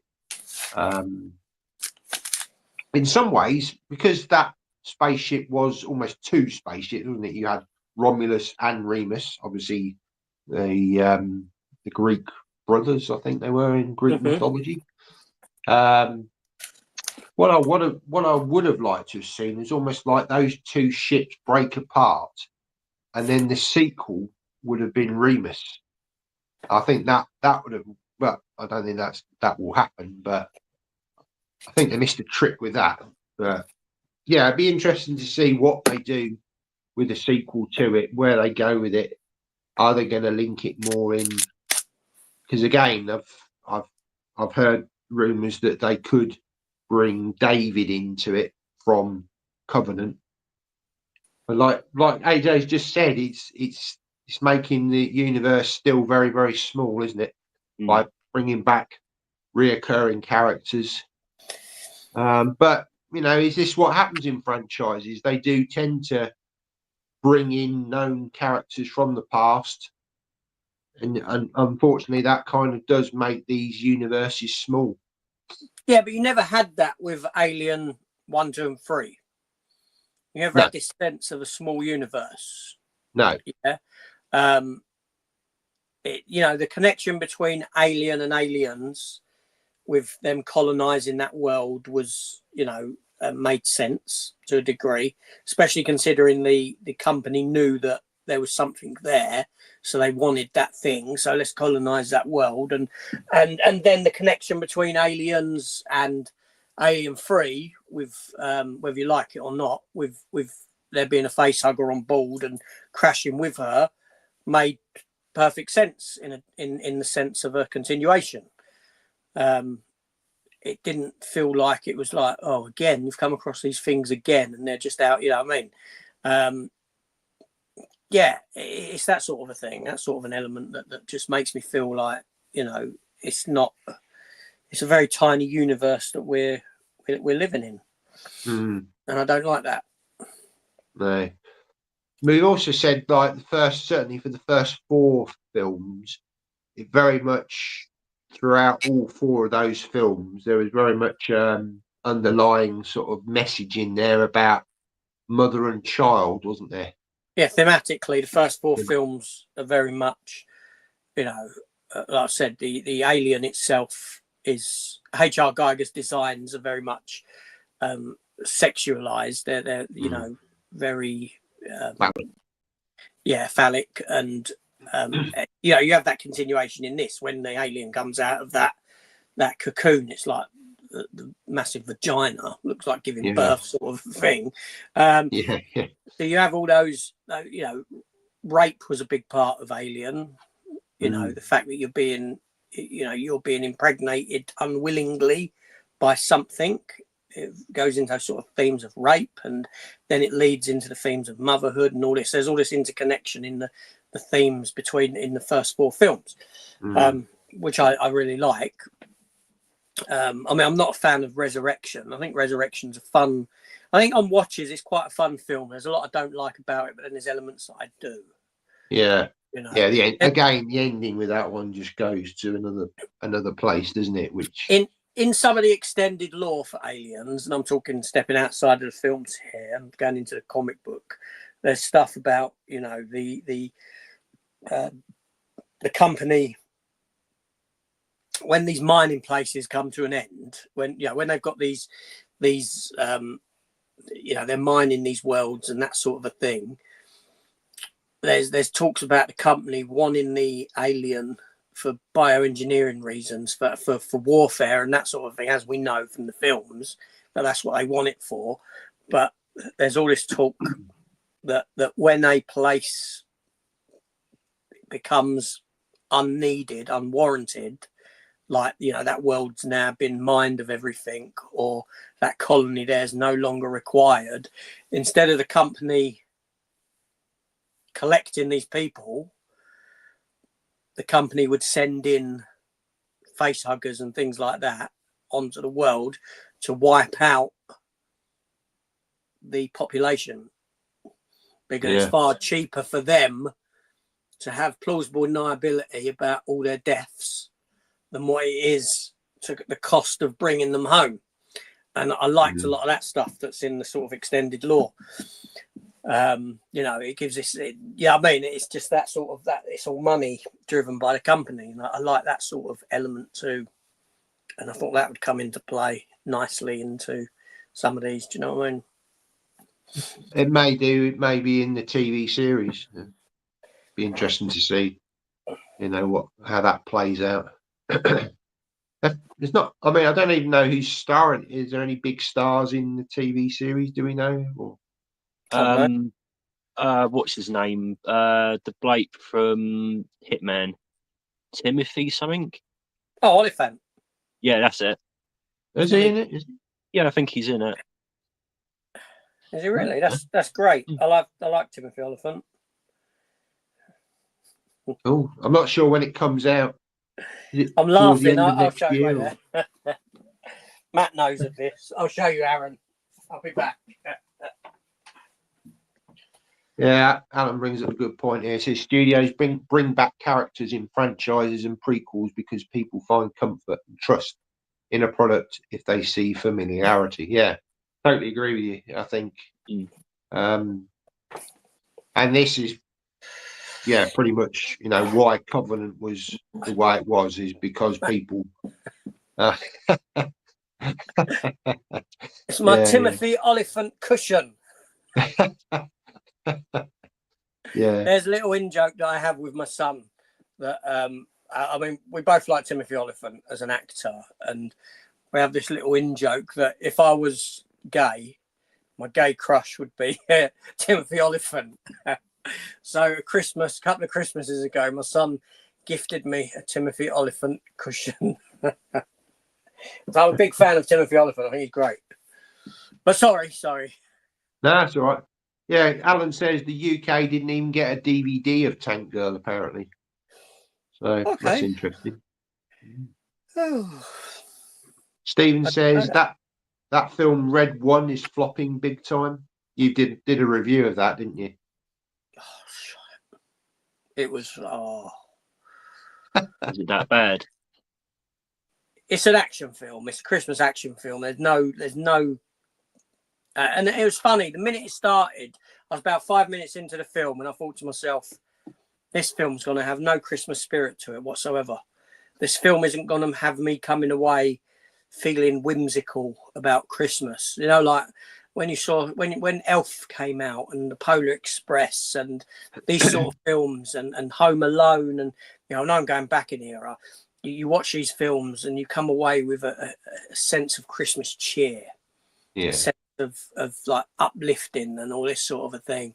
And this film's got none of that, none of it whatsoever. It's just in my review, I said it was a Marvel film. It's a Marvel film. If Marvel done Christmas, this is what they would do. You know, the visuals in the film are just Marvel stuff. The minute it started, you're going, I'm sat there, I'm watching this reindeer take off, and it creates this rainbow underneath it, this rainbow effect. And I'm thinking, that looks like the Rainbow Bridge in Thor, right? Then this is in the first 10 minutes of the bloody film. Then, and it's not spoiling it. And then you come to the North Pole. North Pole's hidden by this invisible dome, which kind of opens up for them to fly through. And I'm thinking, Wakanda. And then they come into the North Pole, and there's a long like bridge, like the Rainbow Bridge, but not rainbow, leading to this big tower. This that comes up like that, this sort of shape. And I'm thinking, that's Asgard. That's the big you know, palace on Asgard with the Rainbow Bridge coming out of it. All right, I'm thinking, this is Marvel. I'm just seeing Marvel visuals all over this film. And then lo and behold, you get to a point where Dwayne Johnson starts throwing things to make them bigger and smaller with this bracelet thing that he's got, like Ant-Man tech. You know, and they make cars. You know, they go and pick up Hot Wheel cars off of a shelf and then make it into a big car that he can drive and all this sort of a thing. And you know what I mean? And then he's having these fights where he's shrinking down and coming back to normal size and shrinking down. And I think this has just got Marvel all over it. So yeah, it's just it was a hideous film. Sorry, it's just it weren't very good at all. I don't see how anyone can get any enjoyment out of this film. I'm sure that in about 2 or 3 weeks that'll be available on like these dodgy streaming sites as a proper high quality version, because it'll be on the pay-per-view streaming sites. I guess it's probably more aimed at children, isn't it? Is it a PG or a 15? Or was there a lot of violence in it? Or? No, not violence. I mean, there's fighting, but you know, it's probably aimed more at kids, isn't it? You know. Yeah, but because we as adults analyse these things, whereas kids, they just see it, don't they, and just think, "Oh wow, it's a," you know. Yeah, there's no excuse to not have any Christmas cheer in it. No. And have a sort of give you a Christmas film that's got no Christmas. You know, it doesn't make you joyful at Christmas. Anyone who says, "Oh, this is going to be a staple for a Christmas watch," is foolish. Sorry if you're watching the show. That's just what I think. This isn't a Christmas film. There's nothing set at Christmas. Santa's in it. snow and giant bloody evil snowmen and things like that, but there's nothing Christmassy about this film. No. And Dwayne Johnson obviously there's a lot of Chris people Evans, in agreement. Dwayne Johnson and Chris Evans have got no on-screen chemistry at all. No. Dwayne Johnson I'm tiring of now anyway. He is, you know, I've tired of him pretty much. He's pretty much just now same. I mean, he's always been the same in everything he does, but now it's tiring. Chris Evans, ultimately. Chris Evans, I like. But anyway, it's my rant. Does anyone else watch that show Hysteria with Bruce Campbell? I made it through the whole show, but it was a pile of poo. Unfortunately, no. Not heard of it. Arron, No. you seen it? I've seen the trailer for it, but you know, Stephen's right. It doesn't look great. Don't quite know what it's even about, to be honest. Something about a serial killer, I think, like in a small town. I think Bruce Campbell plays as sheriff or something. Okay. Yeah, you like Bruce, don't you? I do like Bruce, yeah, but no, I've not seen it. But now I probably won't. If I'm hearing it's rubbish. Gareth says, anyone watching The Penguin? Yeah, we did chat about that earlier, actually. Yeah. Yes, Arron Penguin. I think it's very good. Gareth, it's very good. Probably because there's no Batman in it.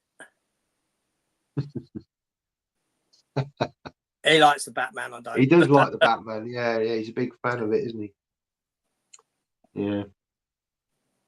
I watched that because Chris over at Cypher Sigma, he did an interview yesterday with a director of a film, quite a low budget science fiction film called Invasion Planet Earth.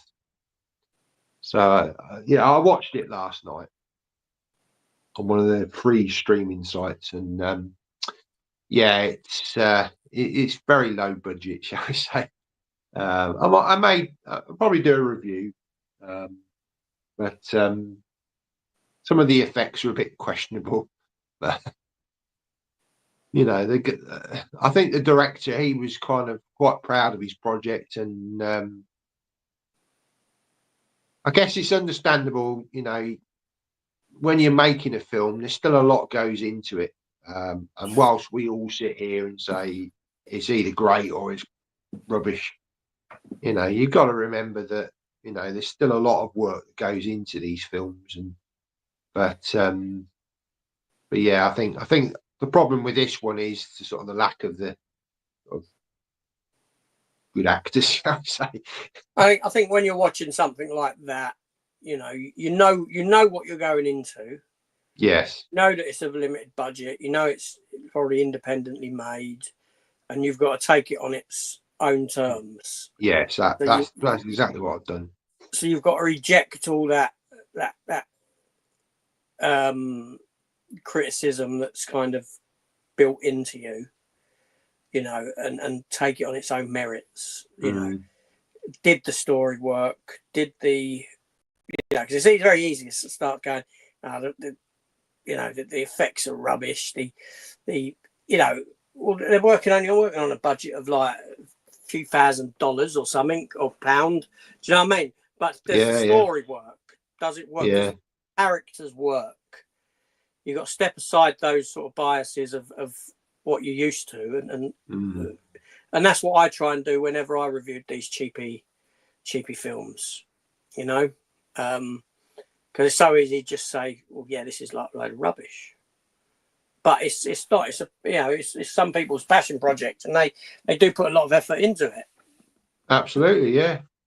So, I mean, I'd say this guy was quite proud of the fact that he's produced this film independently, and he was sort of saying that it's absolutely got panned by people, and I can understand why, but I can also appreciate his point of view that, well, I've put a lot of time and effort into this, and it's getting absolutely troped. But yeah, I think that's good advice for a review, just to try and think of it on its merits. Yeah, I mean, well, you can say that this film's made on a budget of nothing, you know, of less than what I'm walking around in within my pockets, and so the effects are not good. The acting is subpar, but let's take it on its own merits and look at, you know, do the character, does the writing work, does the, Yeah, you know, what you know, look into, because you know, one of the cheap ones that I reviewed when I was asked to review it, you know, I thought that the use of camera was very good. You know, the angles that he got weren't just, you know, there middle of the screen just pointing. He had low angles, high angles. There was all this sort of stuff at play. I thought that the design of the bad person in it, the horror villain, was good. You know, I thought some of the locations they chose were nice. Do you know what I mean? There's all those sort of elements that come into play. yeah. You got to look for the positives amongst the bad, because it's just very easy to say it's a load of rubbish.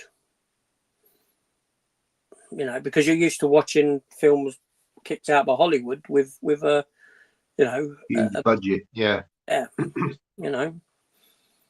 But yeah, so it's in the writing, in the interactions, in all that stuff. Does that stuff work and come together? Would this film work with a bigger budget? Yeah. You know, would it be something special or something decent if you had the budget at play, if you had the acting at play? Does that story, because story and all that should still work. Do you know what I mean? Yeah. So look at it, go into it looking at it like that. Absolutely. Yeah.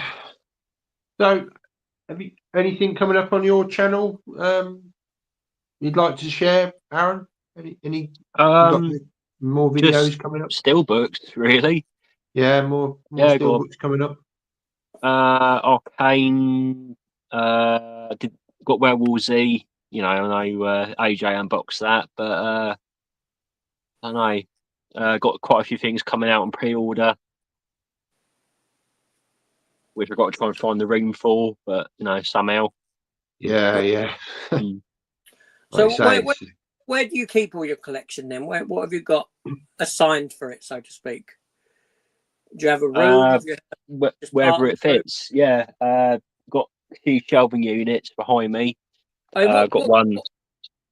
What room are you in at the moment? Bedroom. Okay, all right. That is the movie cave. You can't go into any other rooms. You're not allowed in any other rooms. So do you still do you still live at home with parents? Because you're quite young, aren't you? Yeah. Well, 28. Yeah. It's pretty expensive down my area.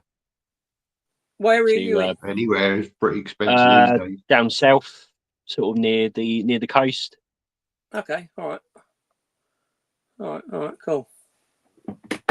Kent, Sussex. Yeah. Well, West Sussex. All right, fair enough. My son's in. Is he Sussex? He's in Horsham.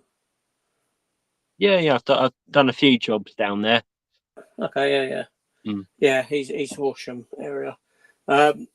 Yeah, so you know, you're limited to just what you've got then. Yeah. Problem is, as a collector, there's always something else to collect, isn't there? I mean, you know, it's a constant battle with myself because I know I've got no room left, but you know, I've just picked up a few more bits this last week, and I'm like, I'm telling AJ, and he's like, "You're not supposed to be picking anything else up." I'm like, I know, but it's the collector in you, isn't it? That you know, you see things and you think, "Oh, I should be able to find some space for that." I mean, I'm quite lucky that I've got a whole room, but the room is now certainly smaller than what it was at my old house. Yeah, it's so space is an issue for me. Always a premium. I think it is for most people, you know, unless you've got an absolutely massive house. I mean, some of these American channels, you know, Basement Blues, for example, he's got literally a whole basement under his, you know, under his house, which is literally 2 rooms. You know, I mean, the guy's filling it up fast, but I mean, I'm sure he'll get to a point even where he runs out of room. But you know, some people are lucky in that respect that they do have large houses or big rooms, big basements or whatever. But for the majority of us, it's generally 1 room in a house, isn't it? Even you're lucky to have if you get that. You know, I'm only lucky to be at that point because obviously the kids, are no longer here with me. Yeah, you know, they've all doing whatever they do. Blown the nest, yeah. Yeah, so it's before that, yeah, I wouldn't have had my own space. It was only when they stopped, you know, stopped being here that I could, open up like that. Yep.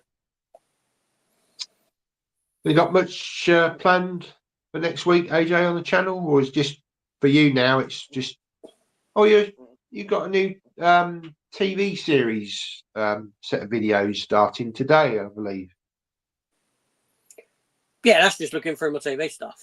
Nothing special. No, It's basically another version of Desert Island Discs. Right. Just with the TV stuff. I'm just going through shelf by shelf, having a look at what I've got and picking out the one TV series that I'd pick over the others if I had to just choose one. Okay. That's all it is. The first, the video later actually is a mixture of films and TV because these are the shelves that are too deep. So I've got stuff in front of other stuff. And behind I've got a load of DVDs that I've still got. So I sort of split it into what's the one film that I'd pick out of all the films there, and what's the one TV series I'd pick out of the few TV series that are there. That's all it is. I just thought I would get into looking at that stuff more than anything else. Nothing. Yeah. It's nothing grand or anything. No, not going to be of that. A new culling series. It's not culling. No. No. I don't think I could cull TV stuff. It's the one thing I can get. You know, as much as even I don't, revisit a lot of it. It's like it's so hard to get hold of some of that now. Yeah. You know, like the Moonlightings are out of print, things like that. And I think Moonlighting's not even available on any streaming service, or at least it wasn't at one point. Do you know what I mean? And whereas films generally have multiple releases, you don't find that with the TV stuff so much. You know, things like I've got TV shows like Pretender, Nowhere Man, well,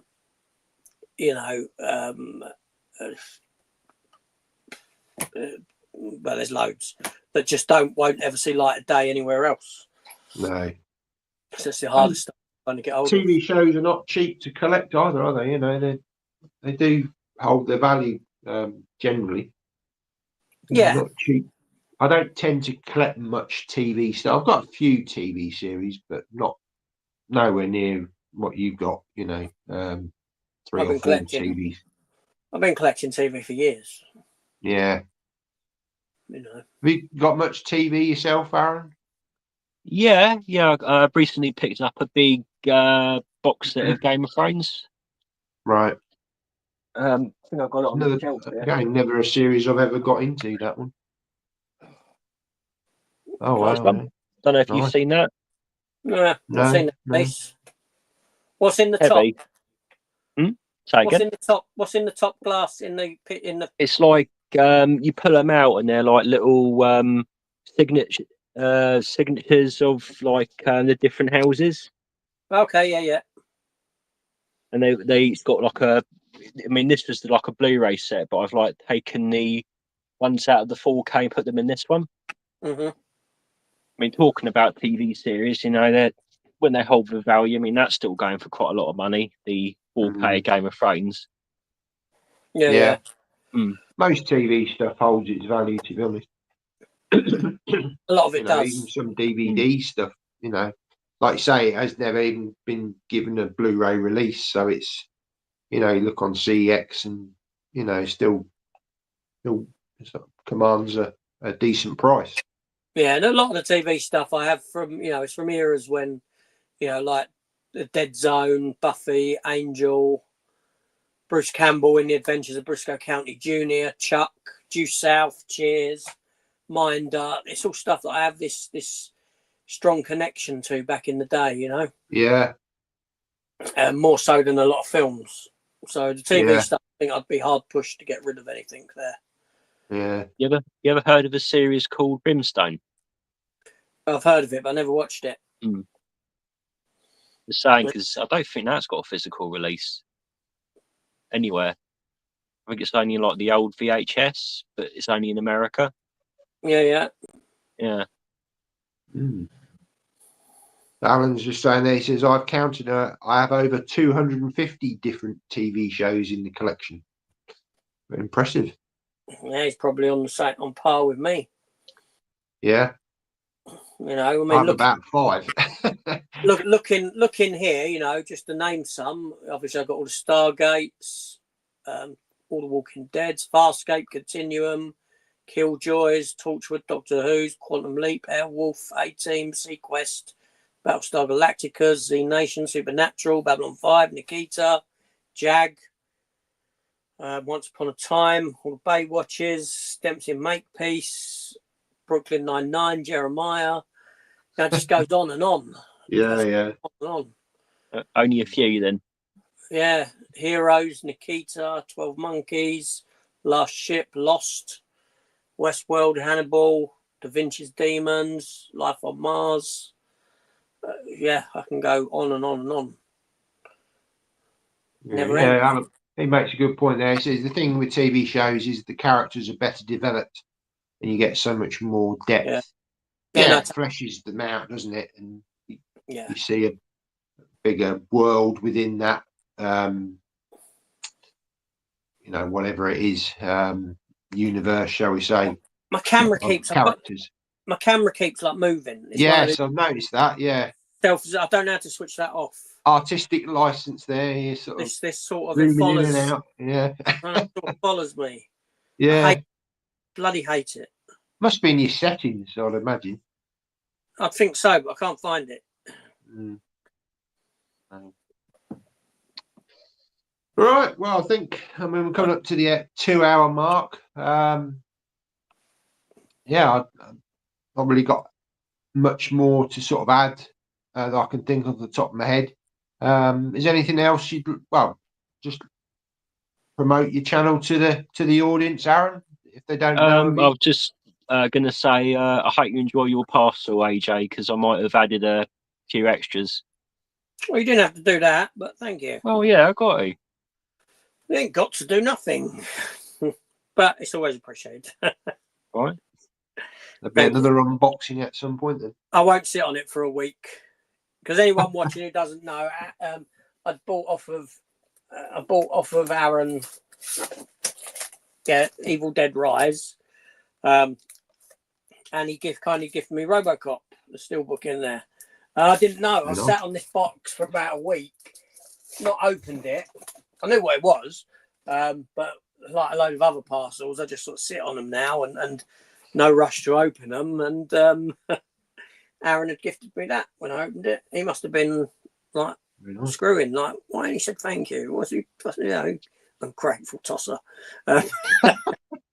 Seriously, I had no idea. So it's just like, oh, there's a box there. I know what's in it. I'll get around to opening it at some point, and there you go. So thank you very much. But you don't. Welcome, mate. I appreciate it. Alan says he thinks you're an AI character and you're glitching. Yeah, Max. AJ Max Headroom. Yeah. Yeah. I got the forehead for AJ, brought to you by Skynet. Yeah. I might watch Terminator later, actually, the 4K. Oh, I'm going to ask you, have you seen it yet? I did. I watched a review earlier on. Sounded quite positive, actually. The guy was saying he thought it looked good. Not the T2 disaster that we had a few years back. I might revisit them all. I think the reason T2 4K doesn't look very good is because I think they used the master that they used for the 3D version. I think that's why it looks the way it does, because they redid it for 3D, which I think looks quite good actually in 3D. But yeah, I do think that needs a new restoration, you know, from the original negative. But yeah, no, be interested. Yeah, sorry. No, go on. Interesting.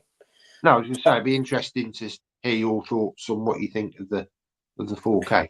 Yeah, if I get around to it, like I said, I've got 3 other dogs coming to the house for well, we've got them overnight. So I've got 5 dogs in the house. Wow. Overnight. They're all related. So you've got Luna, which is the mother dog to my 2 dogs. And then you've got, what's their names? You've got one called Betsy. Betsy's a sister to Brody. And then you've got one called Archie, which is a brother to Storm. But okay, they're 2 different litters from the mother. right. It's like, yeah, so they're all related, these dogs. They all get on really well. The mother dog's a really lovely dog, really loving. But yeah, it's just going to be a goddamn nightmare. 5 How long dogs. have you got them for? A week? No. Luckily, only for till tomorrow. Oh. So we're dropping them back. Me and the wife were meant to be going out for something to eat later today, but we've cancelled that, and we've moved that to tomorrow. So we've moved it to tomorrow to about 1:30. So it's sort of like lunchtime meal instead, and we're dropping the dogs home to her daughter's and about midday, and then her daughter's coming home about 4:00 in the afternoon.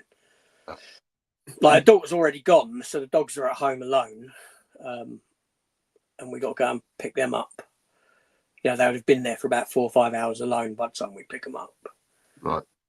So, but yeah, it's the overnight.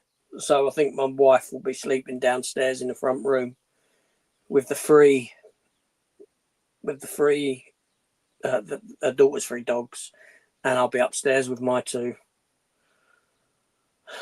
Yeah. So if I get to watch it or not, I don't know. No. Oh well. Not that many dogs running around. Yeah. Cool. Right. Well, thanks ever so much for joining us, Arron. Right. Pleasure to be here.